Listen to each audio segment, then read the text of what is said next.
queria agradecer o convite. Mas antes de começar, eu queria dizer, eu trouxe 2 livros, catálogos, publicações, eu vi que tem algumas pessoas têm, que estão ali fora, é distribuição gratuita, podem levar. São projetos que eu realizei, e acho que é importante dizer, com lei de incentivo à cultura. Sem essas leis não é possível a gente produzir cultura no nosso país. Então vamos defender a cultura em todas as esferas. Quando me chamaram para falar de inclusivo, inclusão, incluso, eu tive uma certa crise. Porque eu fiquei pensando no meu lugar no mundo, né? Como falar de inclusão com todos os meus privilégios sociais e raciais e etc. Mas eu vi também que eu estava ligando muito a palavra inclusão à acessibilidade.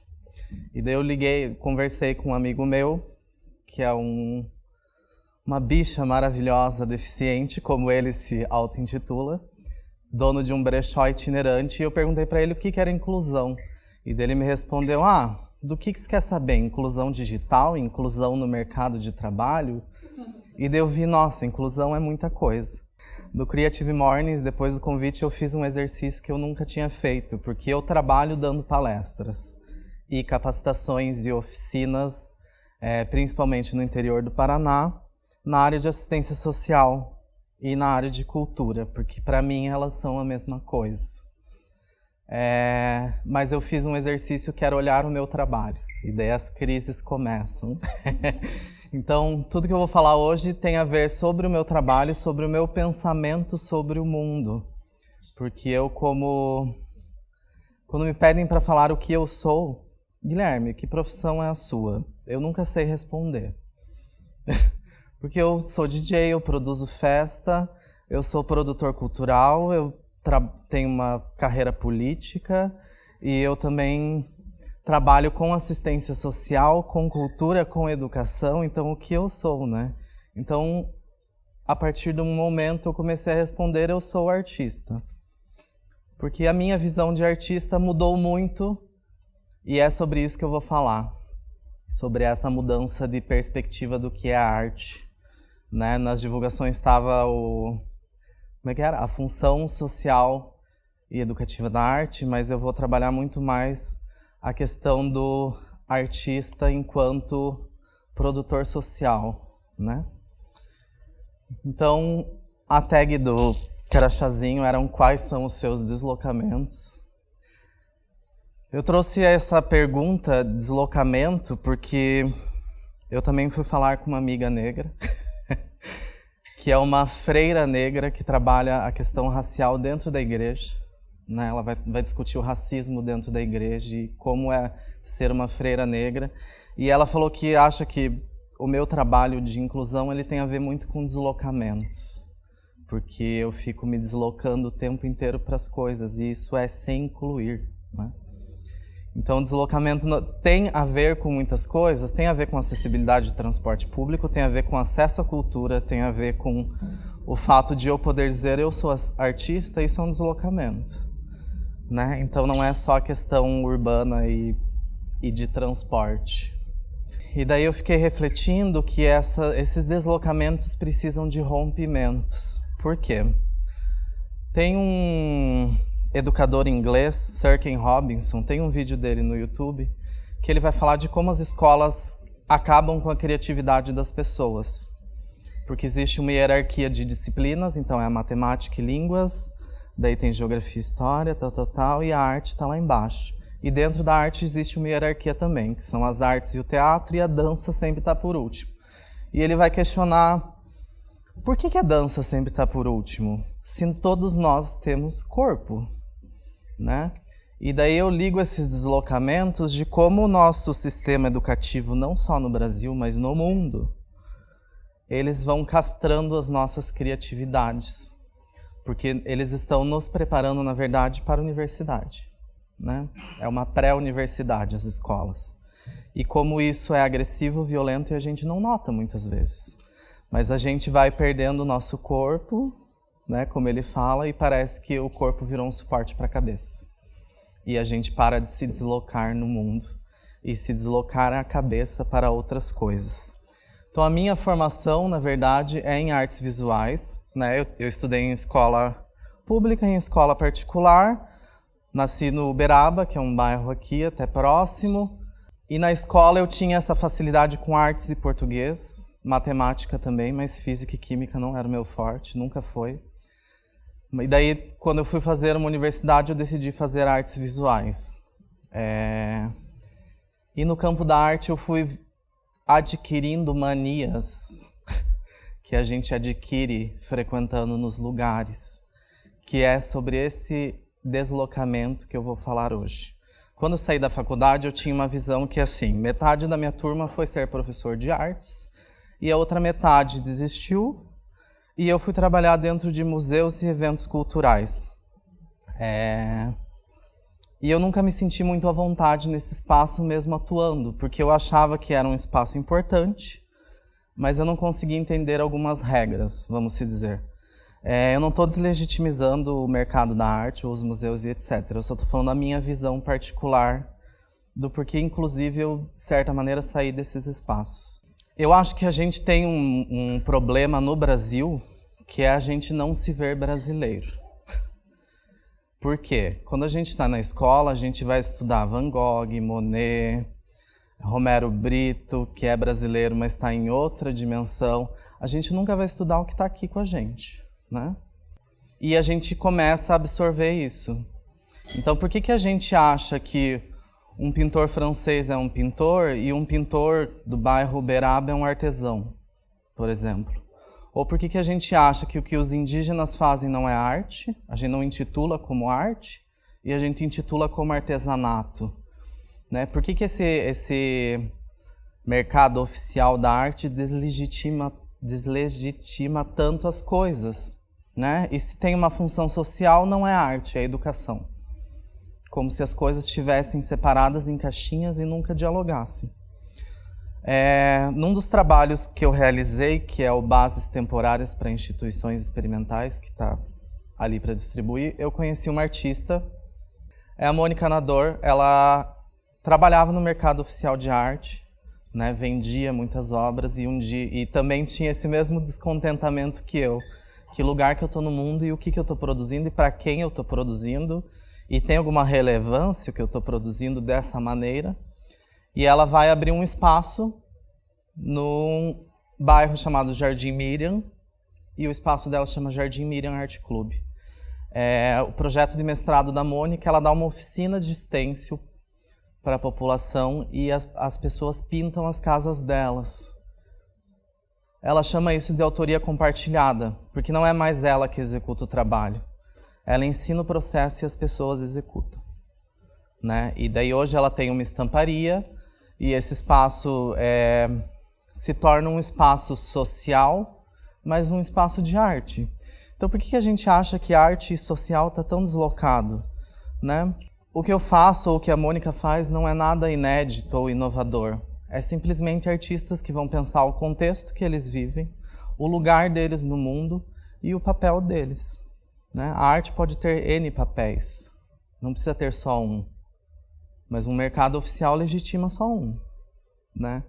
Hoje nós temos N artistas que trabalham a questão social, mas para isso a gente tem que fazer um deslocamento, que é deixar os preconceitos e as manias que a gente adquire na academia, ou na escola, ou no colégio, que é ver o nosso lugar, né? Por que o que o professor produz não é arte? É educação, né? Ou até também a gente pensar numa amplitude maior. Será que todos os professores de arte produzem arte? Fora das salas de aula? Como que eu posso dizer para um aluno para eles produzirem arte se eu não produzo? O que me fez mudar muito minha visão, que sempre foi de defesa de políticas públicas e trazer pessoas para um espaço cultural, precisamos encher o museu, precisamos encher o teatro, precisamos legitimar aquilo, né? O que está dentro do museu é importante. Era esse o meu discurso durante muito tempo. A gente precisa trazer pessoas para esse espaço que tem uma importância. Né? O meu deslocamento talvez tenha sido pensar, será que tem uma importância tão grande mesmo?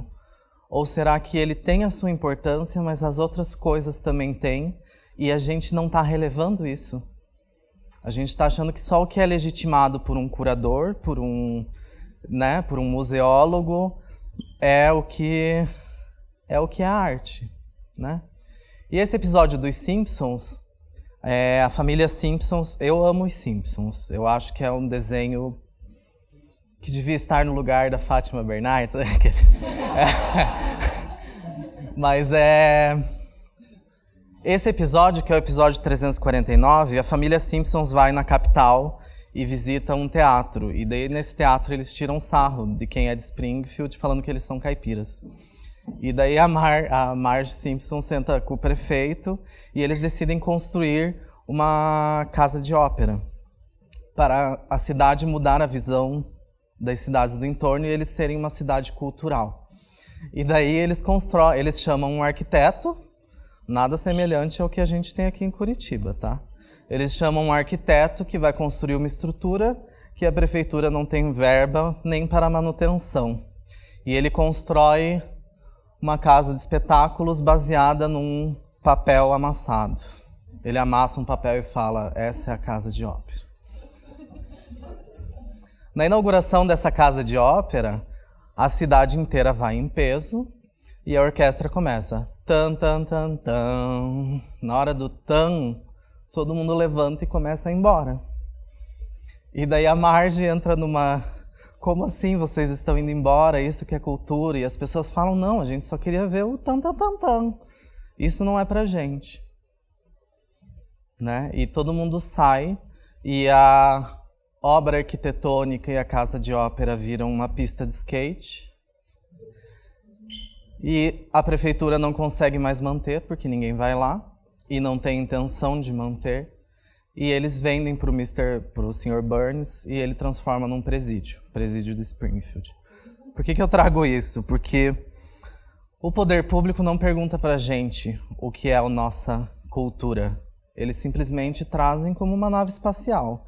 Aqui vai ser um museu construído por um arquiteto renomado, que a gente não vai ter condições de manter, mas a gente vai legitimizar a nossa cidade como uma cidade cultural. Como uma cidade artística. Né? Para além disso, Curitiba tem muito isso, é o que a gente chama de elefantes brancos, né? Que são grandes espaços com grandes arquiteturas que exigem uma demanda intensa de pessoas e dinheiro que o poder público não dá conta, privatiza. E quem visita? Quem tem acesso a isso? Quem se sente incluído nisso? Quem se sente incluído em ir no museu que é R$18 a entrada ou R$9 a meia? Quem pode ter acesso a isso? Né? Que artista está ali dentro? São os nossos artistas? São os nossos pessoas criativas? Vamos pensar nisso, porque com esse episódio eu comecei a pensar em políticas públicas. Né? Por que eu não conseguia trazer ninguém para o museu? Porque o museu não é de poucas pessoas. Né? Tem gente que passa no Museu de Arte Contemporânea do Paraná e faz o sinal da cruz. Acha que é uma igreja. Quem tem acesso à cidade? Né? Mais de 70% dos espaços públicos de Curitiba estão no centro. Para quem são esses espaços? Isso é inclusão. Isso é exclusão, na verdade. Mas isso é a gente pensar em inclusão. Por que o investimento é muito maior num museu desse do que nesse espaço aqui? Que está num bairro, que atende pessoas e que se produz arte. Porque se arte é linguagem e produção de conhecimento, é para todo mundo. Por que a gente fica procurando essa legitimação? E daqui, esse projeto nunca acabou. É um projeto que eu criei e eu nunca expus ele finalizado porque eu acho que ele não tem fim mesmo, sendo bem sincero. Eu tive uma crise com ele porque as pessoas me chamavam para falar dele e eu não sabia o que falar dele. Eu nunca finalizei. A proposta era virar um livro e tá lá dentro de uma pasta. Por quê? Esse projeto, na verdade, era uma exposição no Museu da Gravura de Curitiba e se chamava Para Repensar o Museu. Mas ele era uma oficina, na verdade. Então, quando as pessoas chegaram na abertura, tinha uns papéis, uns post-its e canetas, e era isso. A proposta da oficina era a gente repensar o Museu da Gravura, a gente construir um projeto. A pergunta inicial era: que museu você quer nesse espaço? Né? Porque eu não estou dizendo que o museu precisa fechar para a gente ter uma cultura nossa, mas eu estou dizendo que a gente precisa se incluir nele. Aquele espaço não vai fechar, porque ele tem investimento, mas a gente precisa fazer ele mudar para ele ser nosso. Né? Então, para repensar o museu, eu peguei os estatutos, documentos do museu, as plantas baixas do museu, né, as plantas arquitetônicas, e na oficina a gente entrevistou o comércio local, o comércio em volta, entrevistou os moradores em volta. Mais de 80% das pessoas não sabiam que aquilo era um museu. Algumas achavam que era um hotel, algumas achavam que era um espaço da prefeitura, alguns achavam que eram escritórios administrativos, mas ninguém, inclusive as lojas da porta do museu, não sabiam que aquilo era um museu. Eles achavam que era um outro espaço qualquer. Né? Quando a gente fez essas entrevistas, as pessoas viram que ali tinha um espaço de arte e cultura. E daí a gente perguntava: o que você acha que tem que ter lá dentro? Por que você não frequenta museus? E as pessoas respondiam: eu acho que tem que ter espaços de viver. Né? Tem que ter um banco confortável. Tem que ter uma climatização confortável. Não precisa ter segurança em toda a porta olhando para a gente, o que a gente está fazendo. Tem que ter atividades para as crianças. As pessoas têm desejo do que é público. As pessoas têm desejo desses espaços, mas elas não se sentem incluídas nesse espaço, porque esse espaço não é delas.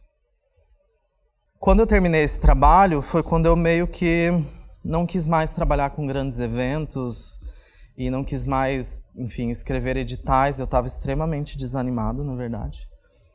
E eu me desloquei para assistência social. Eu fui virar educador social, trabalhar com adolescentes, num contraturno escolar. E ali eu vi essa mudança, que é de um trabalho de incluir, do venham, venham, isso é de vocês, para um trabalho de se incluir, que é: eu estou do mesmo lado que vocês, esse espaço não é acolhedor mesmo eu trabalhando ali. Né? E eu me incluir é eu falar: vamos fazer algo por esses espaços ou pelo que não está nesses espaços. Porque a arte não precisa estar no museu. A arte precisa estar no nosso dia a dia. A relação de arte e vida é o que importa. Né? É a nossa produção coletiva e o nosso compromisso com o lugar que a gente vive. A Bell Hooks é uma pedagoga americana, negra, e ela tem um livro muito interessante porque ela dialoga muito com Paulo Freire, que é aqui do Brasil. E ela faz um trabalho com os professores universitários, porque ela vai dizer dessa questão da universidade ser única. A nossa universidade brasileira é branca e europeia, assim como as escolas. Elas são construídas num modelo que não é brasileiro, num modelo que não é latino-americano. É o modelo francês, é o modelo alemão, é o modelo suíço, mas nunca é o nosso modelo. Elas não nos incluem. Elas seguem modelos que não são do nosso contexto social. Elas nos excluem. Né? A escola é isso hoje. Por que a gente tem tantos alunos desinteressados nas escolas? Tem uma frase que é uma escola do século XIX com professores do século XX e alunos do século XXI. Como que a gente vai fazer isso dar certo? Por que os pais, as mães, a comunidade não se sente parte da escola? Vocês já pensaram nisso? Por que a gente não ocupa ela nos finais de semana? Por que quem não é matriculado não pode frequentar uma aula ou outra? Né? E a Bell Hooks vai trabalhar isso com os professores da universidade, que em geral são homens brancos, de classe média alta, né? Nada parecido com o Brasil.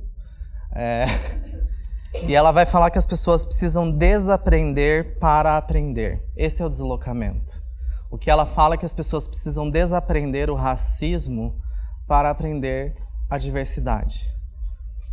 É esse deslocamento que eu queria falar. A gente precisa desaprender as coisas para aprender.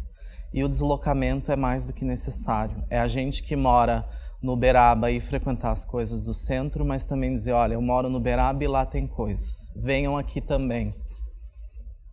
Né? Vamos para o Uberaba porque lá tem um artista. Por que o músico do Tatuquara não é visto como um músico do Rio de Janeiro? A gente conhece o nome de todos os músicos, né? Porque estão numa visibilidade maior, paulistas, cariocas e os nossos. Por que a gente não se consome? Né? Por que a gente não valoriza o que é nosso? Por que a gente nós não legitimamos as nossas coisas? A gente precisa de uma legitimação de fora. Aqui eu trago Paulo Freire, coitado, tá apanhando tanto, nem tá mais aqui, mas tá apanhando. Mas essa frase para mim é meio um lema. A teoria sem a prática vira verbalismo, assim como a prática sem teoria vira ativismo. No entanto, quando se une a prática com a teoria, tem-se a praxis, a ação criadora e modificadora da realidade.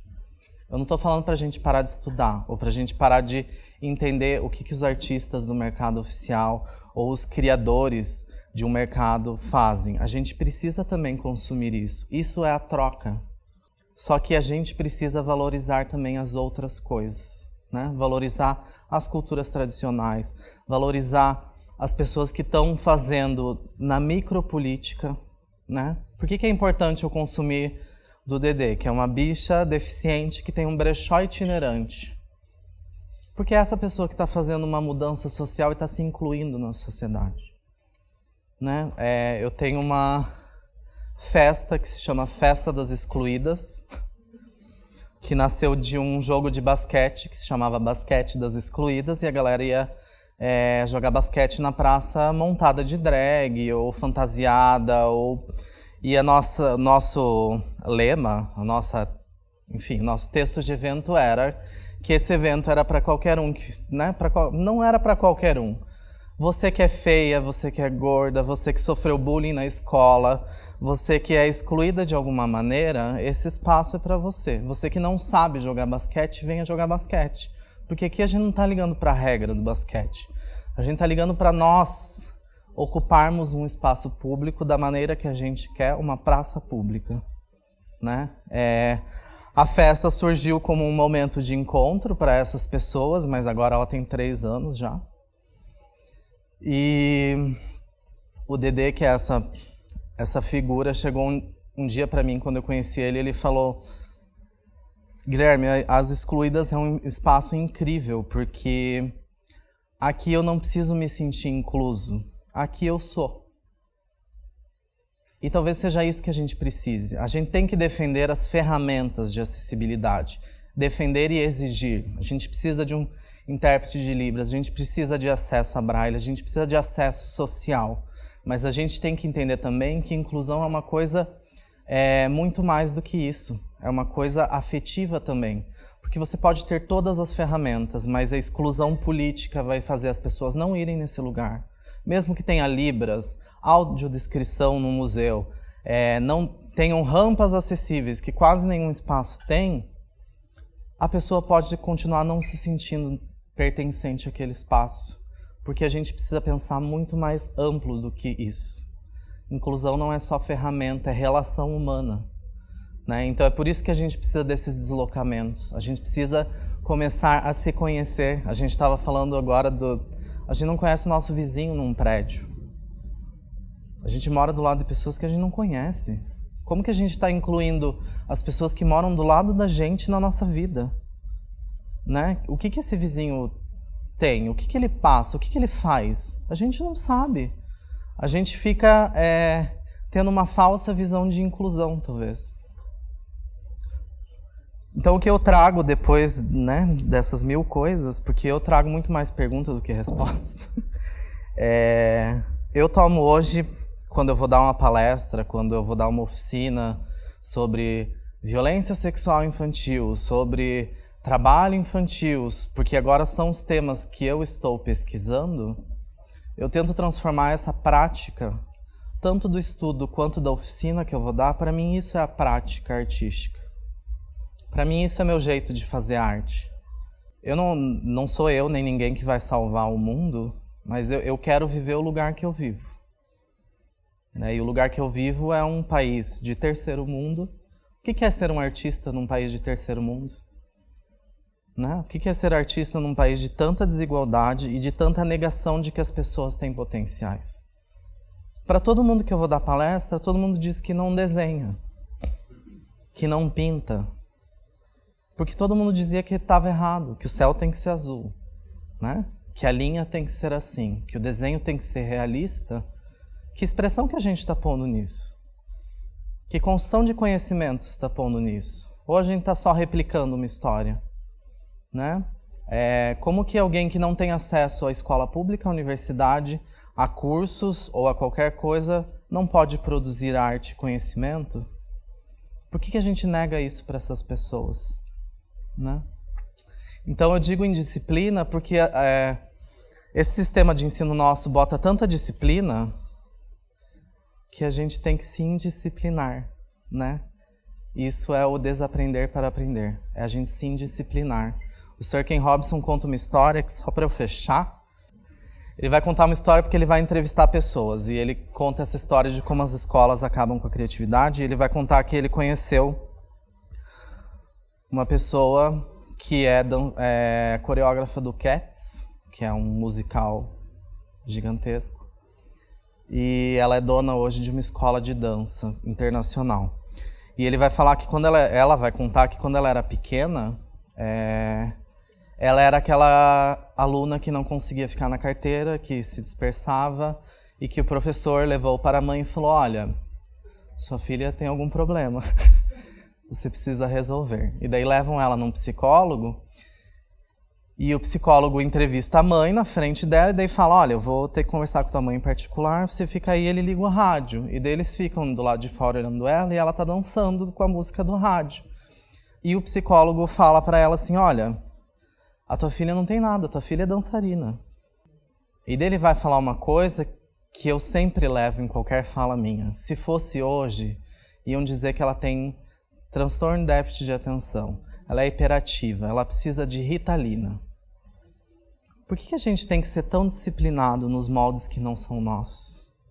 Porque a gente que vive na terra do Paulo Freire, um dos maiores educadores do mundo, a gente ainda não senta em círculo, que é o básico que ele falava, estamos todos no mesmo patamar, todos, As escolas, que é o que ele fala, a gente tem muita teoria, mas na prática. Por que a gente não se indisciplina e faz um circo? Por que a gente não se indisciplina e ocupa uma rua? Por que a gente não se indisciplina e fala, eu sou artista? A gente fica tentando entrar em caixinhas que não existem no nosso mundo. O nosso mundo não é o deles, mas a gente vive o mesmo mundo. Então a gente tem que conhecer o deles e eles têm que conhecer o nosso. Isso é inclusão. Porque hoje a gente tem um certo medo, inclusive estava falando disso, de que um discurso deslegitima ou apaga o outro. Não é isso, tem discurso para todo mundo, tem voz para todo mundo e tem espaço. Só que a gente precisa entender que a gente tem espaço. E a gente precisa construir esse espaço sem achar que alguém tem que legitimar ele. Então aqui eu trago o Mia Couto, é um escritor branco, do Moçambique. Mas eu trago essa frase, que é de um livro que ele tem que se chama E se o Obama fosse africano? Que são, na real, registros de palestras e construções de palestras dele. E ele é biólogo e escreve livros, e ele vai dizer, escreve literatura e ele vai questionar isso. Por que as coisas sempre estão fora? Vocês já notaram? É o meio ambiente, é a diversidade. A gente não é meio ambiente? A gente não está na natureza agindo? A gente está acabando com ela, isso é fato. Mas a gente está dentro dela. Só que as coisas sempre estão deslocadas da gente, a gente não se inclui em nada. É o racismo, é a homofobia. Isso não está na gente? Isso não é social? Isso não é cultural? É nosso papel desconstruir isso, mas isso tá na gente, né? É a geografia, é a história, é a arte. Nós nunca produzimos nada disso. E ele vai contar que tem uma tribo na África que cria uma técnica e eles ficam um tempo submersos na água e eles dizem que eles são parte da natureza. Eles são a biologia, eles são sistemas atuando no meio ambiente, né? E ele vai falar, mais do que uma disciplina, a biologia é para mim uma indisciplina científica. Um modo de estar mais próximo das perguntas do que das respostas. Acredito na ciência, sim, mas apenas como um caminho de saber. Existem outros caminhos e quero estar disponível para os percorrer. Uma parte da nossa formação científica confunde-se com a atividade de uma polícia de fronteiras, revistando os pensamentos de contrabando que viajam na mala de outras sabedorias. Apenas passam os pensamentos de carimbada cientificamente. Essa indisciplina que eu digo é, se eu trabalho com assistência social, eu também faço arte. Se eu faço, né, se os indígenas estão ali produzindo, é arte, não é artesanato. Vamos parar com essas fronteiras. Existem adolescentes fazendo arte e está todo mundo negando. Existe adolescente fazendo política e está todo mundo negando. Existe adolescente fazendo música e está todo mundo negando. Por que a gente mora num país que adolescente sempre é visto como possível marginal? Que a gente precisa construir o pensamento deles.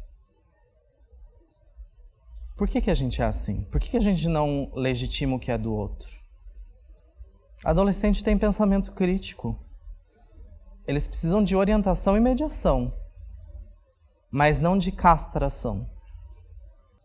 É isso, precisamos nos deslocar para incluir e precisamos também derrubar barreiras, fronteiras e acreditar mais. Esses dias eu estava no Uber e a pessoa falou, a gente estava conversando sobre direitos humanos, eu converso umas coisas aleatórias, e ele falou assim, vocês são as pessoas que acreditam em mudança. Eu não fui educado para isso.